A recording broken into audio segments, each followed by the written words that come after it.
алышыбыз керек бийликте. Мен коркпойм чын-чындан. Бийликти алыш керек деген чакырыктар 22-июнда экс-президент Алмазбек Атамбаевдин Кой Таштагы хан сарайында болуп өткөн жыйында жаңырды.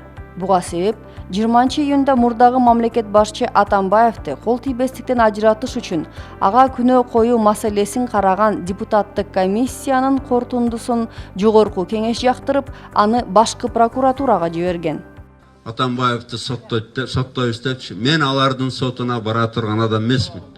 Мурдагы президент уюштурган жыйында айтылган сөздөрдү саясат талдоочулар Атамбаев менен Жээнбековдун ортосундагы тиреш жечир катары эмес, деги эле мекенибизге, мамлекеттүүлүгүбүзгө коркунуч жаратуучу сөздөр катары мүнөздөөдү. Ана мен өзүм коргоп көнгөнмүн да. Ана мен дайыма айтып атам. Bir ay murun kelgen birilери мага эч ким кереги жок. Менин өзүм керек болсо курал жарагым бар. Винтовкасы да бар, тапанчасы да бар. Мен өзүм коргоп калам. Курал жарагым бар деп айтканы да мурдагы мамлекет башчысы айта турган сөз эмес дешет талдоочулар. Көңүл бура турган маселе кыргызстандыктар тарыхыбызда буга окшогон сөздөрдү мурда да угушкан. 2005-жылы Бакиев президент болуп келгенде Ак үйдүн астына чыгып алып, мен өз бийлигимди керек болсо курал менен коргойм деген эле. Албек Ибраимов андан кийин ошол айтты. Келип көргүлө, мен снайперлерди коюп койгом деп. Эми бул болсо мен мылтыгым да бар, тапанчам да бар деп эле коркутуп атат. Бул кече күнү президент болуп мамлекетти башкарып жүргөн кишинин айта турган сөзү эмес. Эгерде салаваттуу киши болсо айтат эле.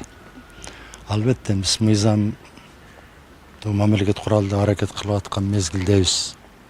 Демократия куруп атабыз. Ошол мезгилге жараша мени күнөөлүү деп тапса, мен ошол мыйзамдын алдында жооп берүүгө даярмын деп айтса, бул бир эң акылман сөз болот эле да. Атамбаевдин сүйлөгөндөрү элибизди экиге бөлүп жарууга, деги эле мыйзамдуулукту сыйлабагандыкка жатат дешет саясат таануучулар. Мыйзам баарына бирдей деп Конституцияда жазылып турат. Экс-президент үчүн мыйзам жок деген Конституцияда жазылган эмес. Мыйзамга эмне үчүн баш ийбейт экен? Ошо аябай таң калыштуу маселе ушул болуп атат да айланайын. Кой, мен ушул мыйзамга баш ийип берем. Мана даже Каримовдун кызы айтып атат азыр. Мен азыр акылыма келдим. Мен туура эмес иштерди жасап турмун. Мен бүт байлыгымдан отказываюсь. Кечирим катын жазып, ушу Мирзиёевго кайрылып атат ошол кыз. Андал киши башында айтпады, мисалы үчүн мен сотко барбайм. Эгерде керек болсо мен курал колдонуп өзүмдүн коопсуздугумду коргойм деп атпайбы. Бул баягы эми ар кимдин коопсуздугун караш керек.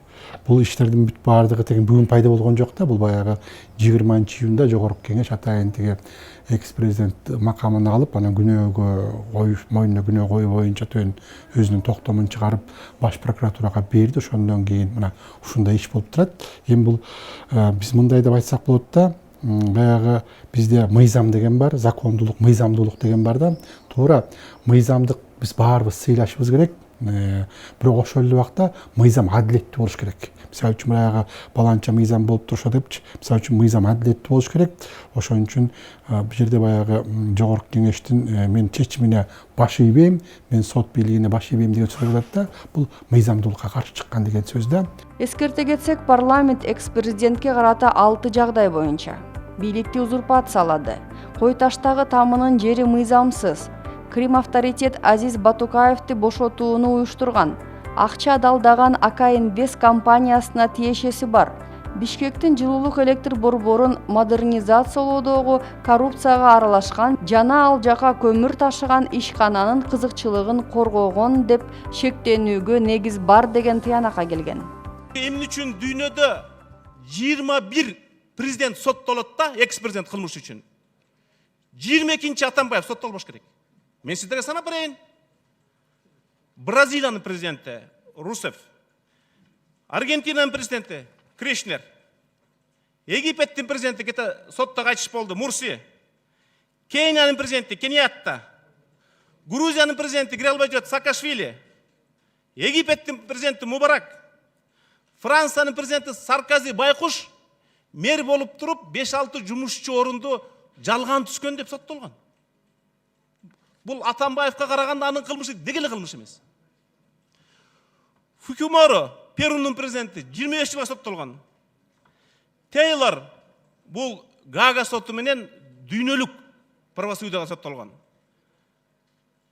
Кацав, Израилдин президенти, Ярузельский, Польшанын президенти, Видела, Аргентинанын президенти, Саддам Хусейн диктаторлор соттолгон.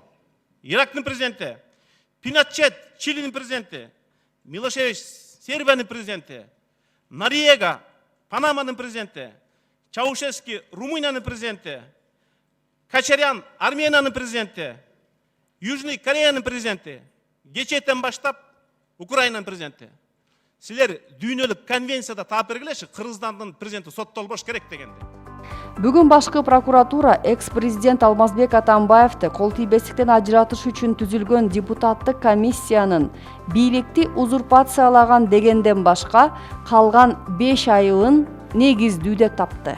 Ким гана болбосун, мына биз Акаевди да кууп жердик, Бакиевди да кууп жердик. Биз президенттер кетип калса кууп жердик деп ошого эле мындай кандайдыр бир ыраазы болуп, Атамбаев бийликке 87 бир күндө 87 бала атылып, ошонун негизинде келген. Андан кийин келип өзү эмне кылды бийликти, мына өзүнүн шопурун, секретаршасын, жан сакчыларын бүт чоң-чоң кызматтарга алып алып, каалагандай бийлик жүргүздү да. Мына ошондой болбош үчүн сөз жок түрдө биз Атамбаевдин ушу каталары, кылмыштары баарыбызга ор коюп көрүнүп турат. Демек биз ошого барышыбыз керек. Бардыгы закон алды бирдей болуш керек.